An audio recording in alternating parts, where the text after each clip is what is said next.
Good evening, ladies and gentlemen, and welcome. My name is Dennis Buckley, and I serve as mayor of the city of Beech Grove.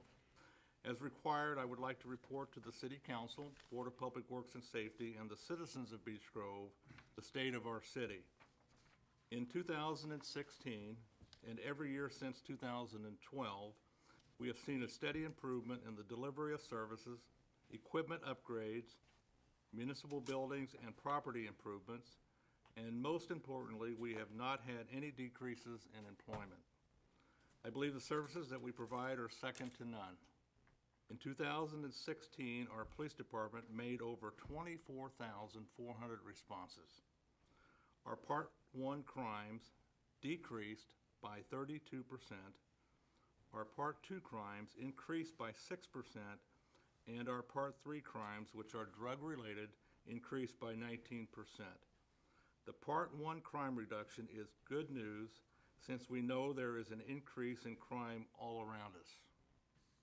We continue to fight the problems of drug abuse and overdoses, so much that our police officers now carry naloxone to try to prevent deaths attributed to opiate abuse. We are 1 year into the collection of unused or outdated medications. In 2016, we had over 350 pounds of medicine dropped off in the lobby of the police department, all with no questions asked. In 2016, our fire department made over 4,690 ambulance responses and over 3,545 fire responses. These numbers are staggering. Our fire loss was $180,600, which is very minimal. Over 350 fire inspections were conducted, and over $1,250,000 was collected in ambulance billing. In 2016, our Department of Public Works performed very well as usual.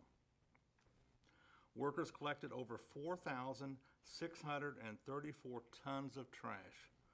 Our street sweeping program, conducted by a private company, collected over 362 tons of debris in a 6-month period. And we collected over 334 tons of recyclable materials. As a result, our city is becoming cleaner and friendlier from an environmental perspective. In 2016, Citizens Energy Group treated over 50,577,266 gallons of wastewater that was generated by customers of Beech Grove Sewage Works. Some of that is attributed to groundwater that is entering the sanitary sewer system. In 2016, good programs such as leaf pickup, pothole repairs, brush removal, and heavy trash pickup continued. These programs were easier for our employees to perform because new equipment has been purchased. One new program initiated in late 2016 was to charge to have mattresses and box springs picked up. We wanted to lessen employee exposure to bed bugs and body fluid hazards. An outside vendor now comes in the city and retrieves these items and bills us accordingly. The cost of this program is passed on to the residents who have these items placed out at the curb. In 2016, over $100,000 in permit fees were collected for construction projects, and over 1,850 permits were issued. As part of this process, our compliance division conducted over 1,090 inspections. At least 8 contractors have had their license to conduct business in Beech Grove revoked for questionable work or failure to complete projects. The Compliance Division has become a resource to work on environmental matters in our city, and the same division has started tagging vehicles that are found to be inoperative in alleys and roadways. The working conditions between the Police Department and Compliance Division are going very well, and I can see more good work being done in 2017. In 2016, our Senior Citizen Center continued to do well. A new director was appointed due to a retirement. This appointment in turn caused the assistant's position to be changed as well. We transported over 1,895 seniors to the store, doctor's appointments, and provided other transportation opportunities. Our center now provides transportation for seniors to Community Health Network on Emerson Avenue and to the Altenheim on Hannah Avenue. This is a good service for our city, as senior citizens make up a large percentage of our population. In 2016, many improvements took place at the Hornet Park Community Center and throughout the park system. We finally completed a $237,500 HUD grant for an at-risk youth program. This allowed the city to make upgrades to the HVAC system, purchase new exercise equipment, remove mold, and redo an outside wall, install new flooring, paint walls, install ADA-compliant front entry doors, install new camera system for security, purchase a copy machine, provide a computer/tutoring room for area children, purchase telephone and iPod charging stations, install exterior lighting, and we develop a game room for children. A new full-time position of event coordinator was created due to the number of new programs offered to the public and the number of citizens who visit the community center. Much can be determined about a city by their parks. I believe that we simply have the nicest parks around. We don't have large indoor facilities or swimming pools, but just from the presentation of each park, we know that they are well received. Much work has been done to plant trees and other foliage and to keep the parks clean. The dog park continues to be popular, and it seems the shelter rentals continue to be in demand. In this past paving cycle, the main drive at Sarah T. Bolton Park was completely repaved, as was the maintenance building parking lot and the drive to the Hilltop Shelter. Speed humps were also added in the project. In 2016, the Parks Board submitted their 2016 to 2020 Parks, Recreation, and Open Space Master Plan to the Indiana Department of Natural Resources for review. In 2016, the park system generated over $45,000 in revenues to offset the cost of providing services and programs, and recently the Parks Board has adjusted certain fees for programs offered at the Hornet Park Community Center and in the park system itself. In 2016, we took great leaps in becoming better environmentally. We completely changed how gas and diesel fuel is dispensed throughout our city concerning municipal vehicles. The gasoline tank in the city park, the diesel fuel tank at the fire department, and both the above-ground gasoline and diesel fuel tanks at the Department of Public Works were removed. Underground gasoline tanks at the police department and at the Department of Public Works have also been removed. The tank at the police department had a very bad exposure to the point that at least 10 monitoring wells had to be installed to monitor and to test groundwater. This was very costly to do, but we no longer have to worry about ground contamination as the situation has been mitigated. Now the Department of Public Works is the only location in the city that vehicles can fuel up other than going to a gas station. Our fire department now uses the Department of Public Works to fuel the fire engines. Another environmental program that was introduced in early 2016 was free shredding to area residents. We conducted 3 different events in 2016, and the last event we offered free appliance drop-off. This program has been very well received and is a requirement as part of the Clean Community designation we have received from IDEM and the state of Indiana. I want to remind all of you that the city of Beech Grove is only one of 18 cities and towns in the state of Indiana that have been designated as a clean community with the Indiana Department of Environmental Management. Equipment and vehicles. I want to spend some time with you talking about the equipment and vehicle upgrades that we made in 2016. In 2016, the fire department took delivery of a new fire engine, $397,000. This was the second new fire engine purchased since 2012. The fire department also had a new chassis placed on Ambulance 57. The cost of this was approximately $78,000, which saved the taxpayers almost $80,000. The fire department was also the recipient of a $19,000 grant from Firehouse Subs, of which a brand-new Kubota off-road vehicle equipped with EMS gear and a cot was delivered. Our Department of Public Works purchased 4 new pickup trucks, and our Parks Department purchased 2 new pickup trucks. All of these trucks came equipped with new snow plow equipment, enhancing our snow removal capabilities. In 2016, the police department ordered new body armor for each police officer and new shields to provide a safer approach to doors of businesses and homes. In 2016, the police department continued to purchase new vehicles from the Asset Forfeiture Fund. The police department installed new ADA door opener on the front lobby entrance door and also installed a new bulletproof front lobby door. New perimeter fencing and electronic gates were installed around the building to provide personal safety for each police officer. Bulletproof window coverings for the building have also been ordered. It is very unfortunate, but the demeanor of society causes us to take extra measure to protect our police officers. In 2016, our fire department ordered over 20 sets of new structural firefighting turnout gear, with the remaining gear to be ordered in 2017.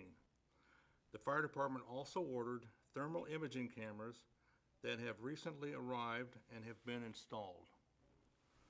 The best part of all of this is that, with the exception of the 6 pickup trucks for the Parks Department and the Department of Public Works, everything listed above that was purchased in 2016 was paid for by check without the issuance of debt. You know, Dave, I go back when we first started in 2012 when we did the bond issue and we purchased a fire truck. And Councilman Harrison said we should be buying 2. Remember that, Dave? Yes, sir. Yeah, that is so true. Well, we finally bought a second one, and we paid cash for it. Employment, staffing, and wages. As in the past 3 years, in 2016, the Common Council provided full-time employees a 2% cost of living adjustment in the salary ordinance for 2017. The Common Council adjusted the third-year base salary rate, pension base, for the fire department, so they are now equal to the third-year salary of the police department. The Common Council increased the CDL pay, certification pay, bailiff pay, and the Common Council increased the pay for the deputy clerk and added a full-time event coordinator at the Hornet Park Community Center. The Common Council also amended the salary ordinance for 2017 and added a full-time IDAX coordinator for the police department, as we are changing our IDAX control to IMPD. The Common Council also increased the hourly rate for part-time employees so that no part-time employee makes less than $9 per hour. The Board of Public Works and Safety has continually backfilled vacant positions at the Department of Public Works and has moved forward with filling any open position throughout the city very quickly. We have been very good about paying retirement benefits to those deserving and have paid sick time buyback to those who have recently retired. Cost of living adjustments has also been made to retirement checks of those who are the responsibility of the city. We certainly hope to continue this trend into 2018. In 2016, we added 1 new firefighter and 1 new police officer to the ranks. In 2017, we have added 1 additional firefighter to the ranks, and we are in the process of adding 2 additional police officers to the police department. When this is complete, this will make the staffing levels for both departments at 34, which is the highest staffing level since 2004 for the police department and 2009 for the fire department. Based on available revenue, we hope to add 1 additional police officer in 2018. Also in 2016, the Common Council approved salary increases for the office of mayor, clerk treasurer, city judge, and for the council. This rate increase was the first adjustment in pay for any elected official in at least 6 years, probably longer. I want to talk about legislative accomplishments. I want to express my appreciation to this Common Council, the Board of Public Works and Safety, the Redevelopment Commission, and the Clerk Treasurer's Office for their accomplishments in 2016. Much has been done to move the city forward. I have often told people that these groups over the past 5 years have been the driving force in the improvement of our city. In 2016, the Common Council passed a budget for 2017 that is balanced and fully funded. This has been a trend over the last 4 years.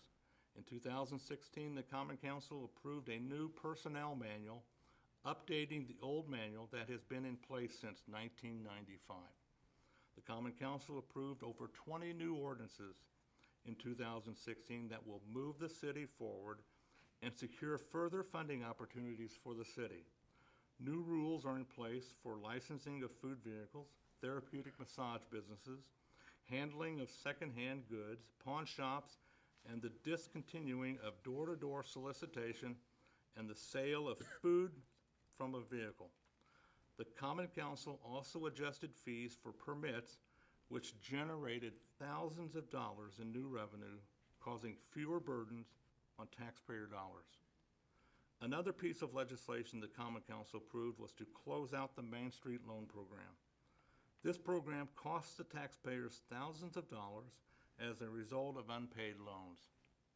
Under the control of the clerk treasurer and the Common Council, the program has been stopped and the remaining funds were placed in the rainy day fund to be used for special needs. The Common Council in 2016 also approved the use of rainy day funds to implement a HUD grant at the Hornet Park Community Center in the amount of $237,500, which has been completed, and the reimbursement funds were returned to the rainy day fund. A final act at year's end allowed the claims to be paid pursuant to closing out health insurance account while we transferred to a new insurance program.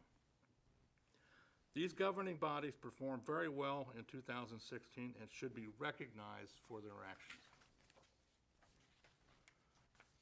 Infrastructure.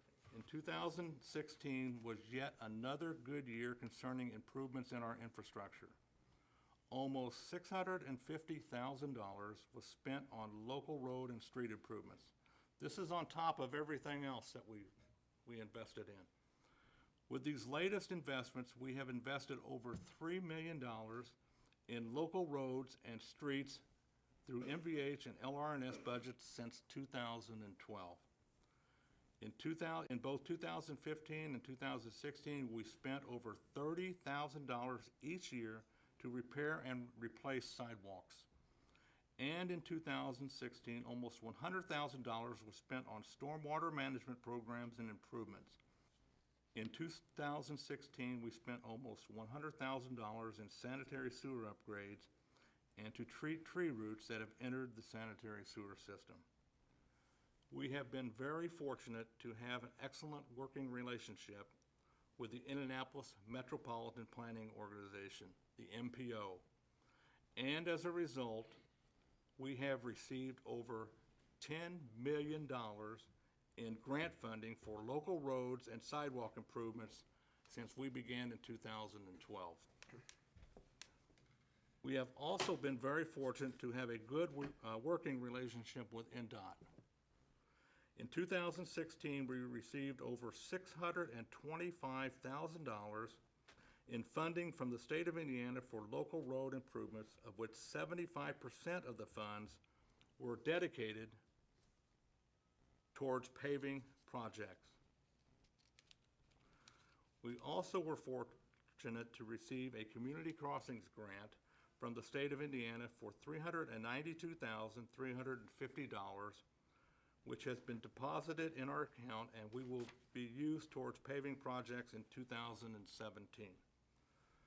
Much work has been done to meet with legislatures and discussing the continuation of the Community Crossing Grant Program, and also to increase funding for local roads and streets. It appears that the Community Crossing Grant Program will continue to be funded, and we hope that other funding opportunities be allowed other than through the Rainy Day Fund. With the legislator looking to adequately fund local roads and streets, this could mean as much as a 40% increase in MVH and LRNS budgets for infrastructure improvements, which would be outstanding. Work continues on the roundabout project at Arlington and Churchman, as well as the Greenway project. This spring, bids should be awarded by NDOT for the construction of sidewalks on the south side of Churchman Avenue from the Cambridge Square Apartments to Arlington Avenue. This is a $1.2 million sidewalk project that will provide improved safety for those who walk on the street. We certainly look forward to 2017 as we will conduct the largest infrastructure improvement project that we have undertaken since we began in 2012. It is our intent to move forward with quotes at the Board of Public Works and Safety meeting in February to conduct $75,000 worth of improvements to the sanitary sewer system by lining more sanitary sewers, and to award at least $750,000 in bids for paving local roads and streets. This by far is the largest paving project that we have undertaken, as work will be done in all 5 council districts. With all of this, over $2 million will be spent in infrastructure improvements in our city this year. That's above everything else. So what's ahead in 2017? We continue to look for ways to improve the services we provide. We must continue to focus on the safety of our citizens, people who pass through our city, and the personal safety of our employees. Secondly, we must continue to invest in the infrastructure of our city and continue to apply for funding to further improve our city. We should look to increase the size of our police department, and we should continue to strive to remain competitive with other departments in the surrounding area. We should move forward to replace self-contained breathing apparatus for the fire department, and we should begin thinking about other options for a police and fire department building as we are bulging at the seams. Work must also begin on replacing communication equipment for the police and fire departments. What is being done at the St. Francis Hospital property is critical for our future as a city. Great improvements have been made to the Alverno building and the former Medical Arts building, and work is being done to properly dismantle and restore the property to its original origin. I have been very happy with the progress that has been made over the last year with the property, as over 350 jobs have returned to our city, and I suspect more may come at a later date. Work needs to continue to update our code of ordinances, as much work has already been completed. Unfortunately, we have to respond to the rising cost of conducting business. Recently, we have all seen a rise in our water bills, light bills, and sewer bills have increased for those who live all around us. Citizens Energy Group has applied to the Indiana Utility Regulatory Commission to increase the rates to treat wastewater in the municipalities of Beech Grove, Greenwood, Lawrence, and the Ben Davis Conservatory District from 73 cents per 1,000 gallons of wastewater, and they request that increase be $3.05 per 1,000 gallons of wastewater. Should the IURC approve the rate increase as requested, and I believe they will, it might not be $3.05, but it will be substantial. We will have to substantially increase our rates to Beech Grove Sewage Works customers to remain solvent. This will cause extreme hardship to many people, including those who are on fixed income. We have to continue our good relationships with our neighbors and work together to address social issues and environmental concerns that are constantly in front of us. And finally, we need to continue to grow. We have done well over the past 5 years with ADM, Kinectrics, Alro Steel, Beech Grove Station, and Community Health Network. But in order to provide better programs and to develop more as a city, we need to continue to reach out to groups such as OKRA, the Indiana Community Housing Development Association, and both local and the Indy Chamber for funding and growth opportunities. There's nothing wrong with being fiscally prudent and living within our means. The days of depending on tax dollars has to end because it's just not there anymore. There's nothing like living in a small, safe, clean community that has a good school district and offers their own amenities, yet being within 15 minutes of downtown of a major city. In closing, I thank all of you who take time out of your busy schedule to serve on boards and commissions. I thank the employees of the city, and I thank those who volunteer for the good of our city. The results are evident. Thank you very much.